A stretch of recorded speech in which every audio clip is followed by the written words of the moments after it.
Hello mga Mima! Ngayong araw nga ay araw ng Friday. For today's vlog, maaga pa nga lang dito sa amin mga Mima ay grabe na ang ulan. Buti na nga lang ay huminto nga muna ang ulan bago ako nakapasok. Pero maambon-ambon pa nga ng mga oras na yan. Kaya sabi ko nga kay Dina, wag niya na nga akong ihatid. Magko-commute na nga lang ako at mag-focus nga siya sa meeting nila today. Ayaw niya pa ngang pumayag mga Mima dahil gusto niya nga na maihatid ako. Pero sa huli nga ay napapayag ko naman dahil medyo malakas nga yung ambon-ambon. Pasensya na kayo mga Mima sa boses ko dahil may sipon nga ako ngayon. Ngayong araw lang naman ako nagkasipon dahil kahapon nga ay wala naman. Nung okay na nga ay ready to go na nga ako. Sabi ko nga sa pamangkin ko ay kuhaan niya ako ng tricycle sa labas. Hindi naman din nahirapan kumuha ng tricycle yung pamangkin ko. Kaya hindi rin naman ako na late. Pagka ganito kasi na maulan dito sa amin ay mahirap nga makakuha ng tricycle. Buti nga ay nag-commute ako dahil kung motor nga ay magtatalsik-talsikan nga yung putik sa suot ko. Malapit na nga ako ng mga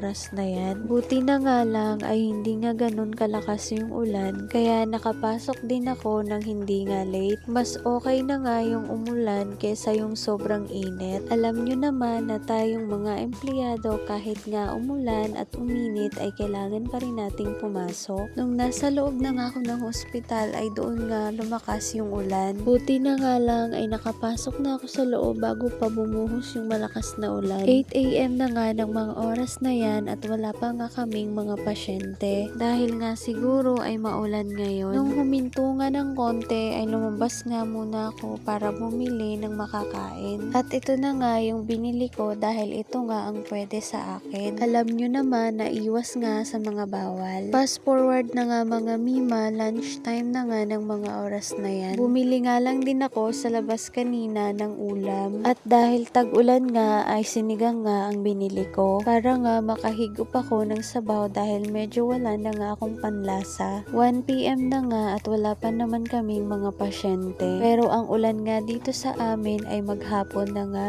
Fast forward na nga po ulit mga Mima, pa-out na nga ako sana pero nakita ko nga ay offline. Dahil sige ngang brand out dito at dahil na din sa lakas ng ulan, hinintay ko na nga lang na maging okay yung Palmera para makalag out nga ako. Hanggang dito na lang mga Mima, bye!